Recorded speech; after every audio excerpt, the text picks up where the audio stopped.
शंकर है और भरोसा नहीं तो शिव कहां से? विश्वास लेकर अगर आए हो तो काम तो होगा। ये लोग काशी से आए हुए हैं, विश्वास लेकर ही तो आए होंगे कि हम जाएंगे शंकर की कथा में तो बाबा कृपा जरूर करेगा। कई लोग यहाँ पर बैठे हुए हैं जो विश्वास लेकर आए हुए हैं, दूर दूर से आए हुए हैं, केवल विश्वास लेकर कि भगवान कृपा करेगा किसी ना किसी रूप में, मुझे विश्वास है कि बाबा मेरी सुनेगा। और फिर कहता हूं, कथा में अगर आपने मन लगा लिया, भले टीवी चैनल के माध्यम से श्रवण कर रहे हो, भले मोबाइल के माध्यम से श्रवण कर रहे हो, भले पंडाल में सुन रहे हो, बाबा से अगर दिल से आपने अगर कह दिया तो 3 महीना बहुत होता है सब कामना पूरी होने के लिए। मेरा बाबा आपको कुछ ना कुछ दे ही देता है, बस आपकी रुचि के अनुसार सुख प्रदान कर ही देता है। आप उस पर विश्वास, भरोसा, भटकना नहीं है हमको, मार्ग से विचलित नहीं होना। कहती है घंटी का नाद, उसको भगवान के लिए बजाते हो कि भगवान तुम भोजन करो, भगवान तुम जा, नहीं। शिव महापुराण की कथा कहती है घंटी का नाद इसलिए करा जाता है कि अपनी बुद्धि को, अपने चित्त को केंद्रित करो भगवान के चरणों की ओर। और जितने घर में सदस्य हैं, घंटी की आवाज को सुनकर अपने विवेक को ये केंद्रित कर लें कि मेरे घर में मेरा लड्डू गोपाल, मेरे घर में मेरा ठाकुर, मेरे घर में मेरा राम, मेरे घर में मेरा दत्त, मेरे घर में मेरा हरि विठल, मेरे घर में मेरा विश्वनाथ, मेरे घर में मेरा सोमनाथ बैठा हुआ। अपनी बुद्धि को केंद्रित करना, अपने विवेक को केंद्रित करना, अपने चित्त को केंद्रित करना कि यहां मेरा भगवान बैठा है और मुझे मेरी बुद्धि को केंद्रित करना। और मेरी जीजियों से, सूरत के मेरे जीजाओं से निवेदन है, बेटी और बेटाओं से निवेदन है, अगर शंकर जी के मंदिर में जाकर 1 लोटा जल अगर आप चढ़ा रहे हो तो भगवान को धन्यवाद देना कि मेरे पिछले जन्म के अच्छे कर्म मुझे बाबा तेरा। कोई पूर्व का कोई अच्छा कर्म होगा, कोई पूर्व का अच्छा कर्म होगा जो मुझे बाबा तेरा साथ। मेरी जीजियों से, मेरे जीजाओं से, बेटियों से, बेटाओं से मंजिल तक पहुंचने के लिए पांव की जरूरत होती है और शंकर तक पहुंचने के लिए भाव की जरूरत होती है। मंजिल तक पहुंचना है तो पांव की जरूरत होगी, और शंकर तक पहुंचना है, शिव तक पहुंचना है, शंकर से कुछ प्राप्त करना है, झोली पसार कर अपनी झोलियों में खुशियां प्राप्त करना है तो भाव की जरूरत होती है, केवल भाव। अब कितने धनपति हैं, कितने करोड़पति, कितने सत्तापति, कितने वैभवपति हैं, कितना आपके पास में वैभव है, कितना धन है, कितनी संपदा है, वो कोई मायना नहीं रखता। आपका भाव कितना है, शंकर जी के प्रति आपका दिल कितना है, भगवान शंकर के प्रति आपका भाव कितना है, वो देखा जाए। और कभी मौका लगे ना तो एक बार सीहोर कुबेरेश्वर धाम रुद्राक्ष महोत्सव में आकर देखिएगा।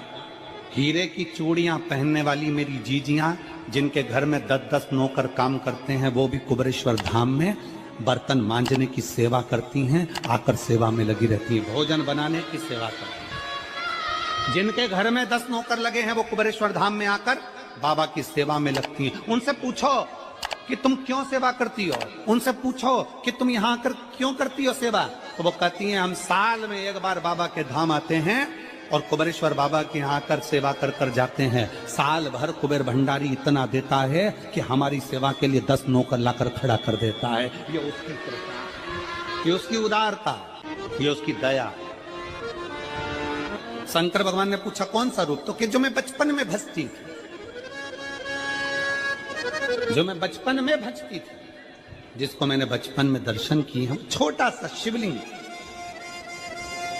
छोटा सा शिवलिंग, ठीक है,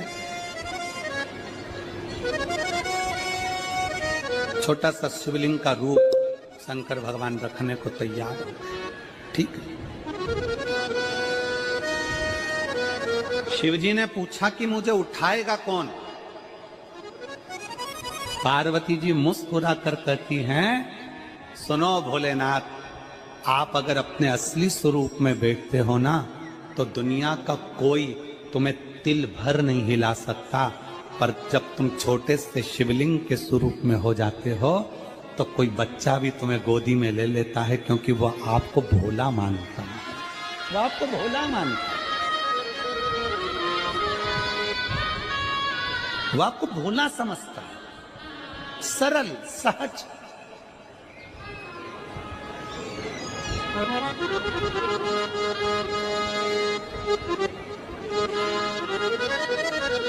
बहुत बड़ा दर्शन का फल है। शंकर भगवान की मूर्ति से दर्शन करने से ज्यादा बड़ा दर्शन का फल है शिवलिंग का दर्शन करना। स्वप्न में शंकर भगवान की मूर्ति को देखना, जटाजूट बांधे हुए शंकर जी को देखने से बड़ा फल है शंकर के शिवलिंग का स्वप्न में दर्शन करना। अगर सपने में किसी को शंकर का शिवलिंग दिखता है, सपने में कोई अपने घर से पानी चढ़ाने शंकर को जा रहा है, मैं लोटा भर के जल चढ़ा रही हूं, सपने में दिख रहा। और कई कई ऐसे भी होते हैं जिनको सपने में दिखने की जगह वो सपने में चल भी देती है।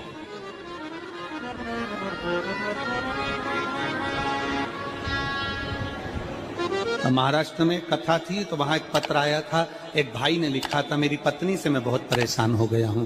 उसका नाम हमें स्मरण में नहीं है, सिरपुर की कथा में वो पत्र था।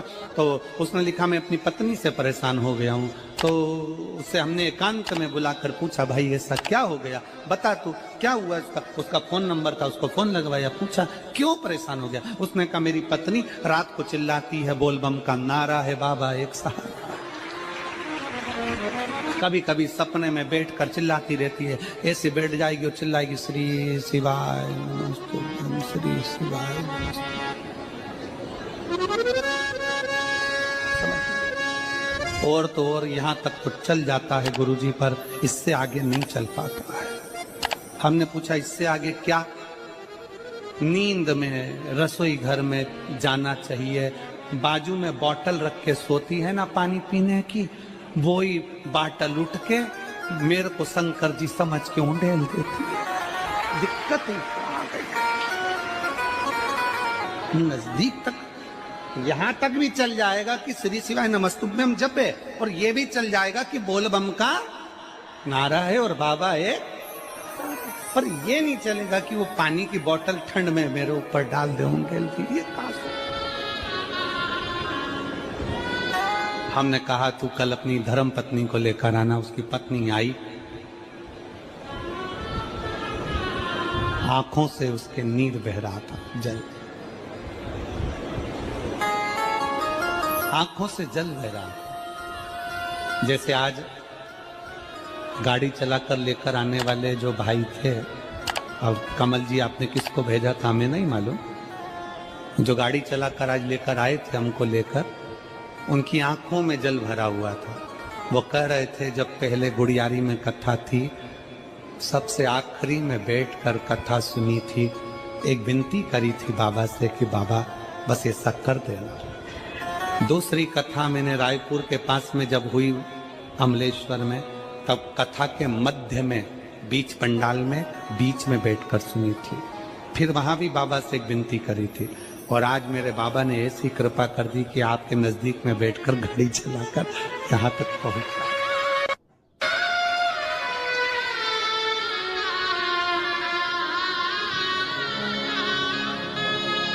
शिव कृपा।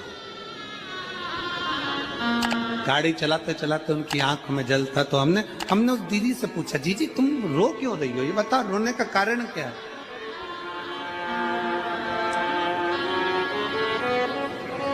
कहने लगी, गुरुजी आपका इतनी नजदीक से दर्शन हो गया। हमने कहा, जीजी एक बात सुन, आज बड़ी प्रसन्नता से कहते हैं कि किसी गुरु का दर्शन जब होता है तो आंखों से नीर बहता है।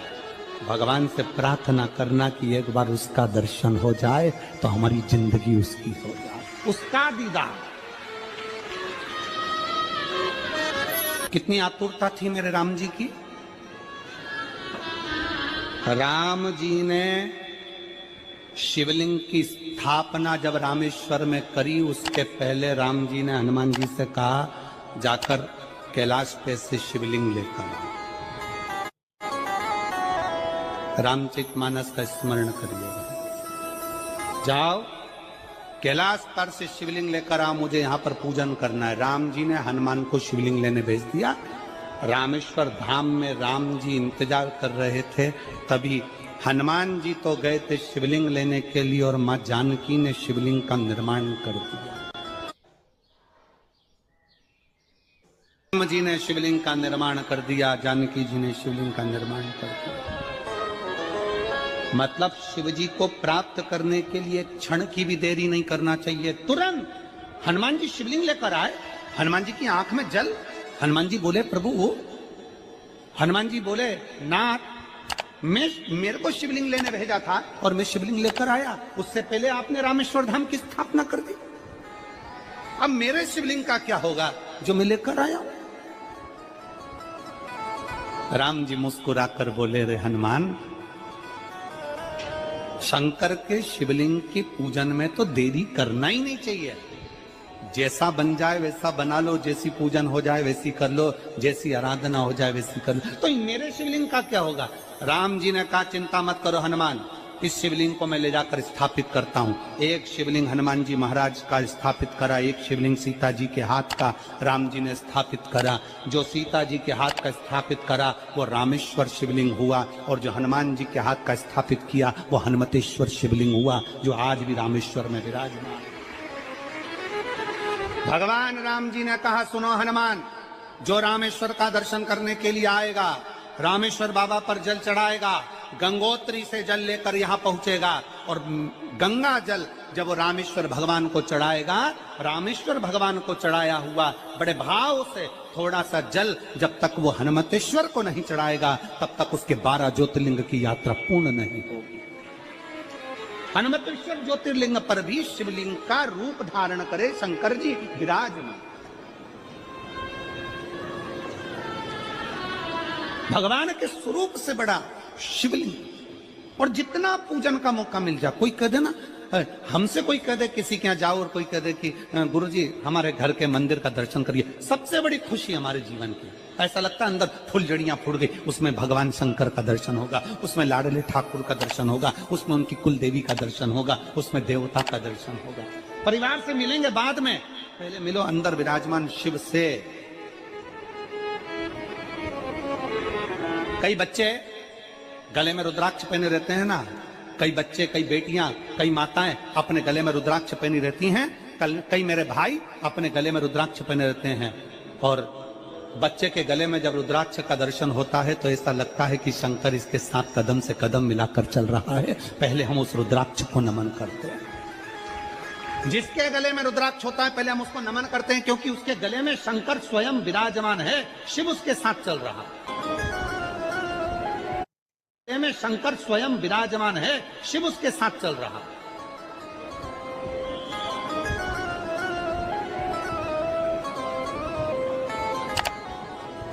शिव उसकी साक्षी दे रहा है।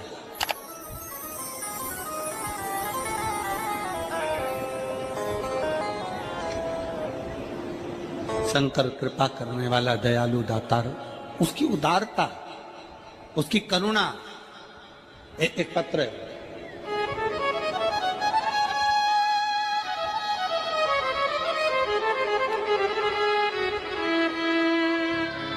मेरा नाम जानकी देवी, पति श्री बुद्धराम, शिव के अधीन होकर, शिव के अधीन, शिव की शरणागति ग्रहण करता, शंकर की हम शिव के अधीन होकर क्या देगा शिव, क्या प्रदान करेंगे भगवान शंकर? मेरी जीजियों, मेरे जीजाओं, मेरी माताओं, मेरे भाई, मेरे बहनों, मेरी बेटी और बेटाओं, जो ये तुम्हारे पास में आकर कोई टॉफी बांट देता है, तुम्हारे पास आकर कोई पानी बांट देता है, तुम्हारे पास आकर कोई बिस्कुट बांट देता है, बाहर जाते जाते कोई खिचड़ी बांट रहा है, कोई चावल बांट रहा है, कोई सांबर बांट रहा है, कोई पूरी बांट रहा है, कोई सब्जी बांट रहा है, उस व्यक्ति का नंबर भी लेकर रखो और पूछना कि 3 महीने में तूने जो रायपुर में किसी का मुंह झूठा कराया था, तेरे को 3 महीने में बाबा ने दुगना चौगना दिया कि नहीं दिया, उससे पूछना। कि उसने प्रदान किया कि नहीं किया। वो शिव है, शंकर है। अपना रूप बदल लीजिए, शंकर भगवान अपना रूप बदल लो। शिव जी शिवलिंग की आकृति, पार्वती जी से पूछ रहे मुझे उठाएगा कौन? शंकर भगवान से पार्वती जी कर रही हैं, अगर आप स्वरूप में रहेंगे तो कोई नहीं उठाएगा, पर आप शिवलिंग की आकृति में आ गए तो कोई भी उठा ले।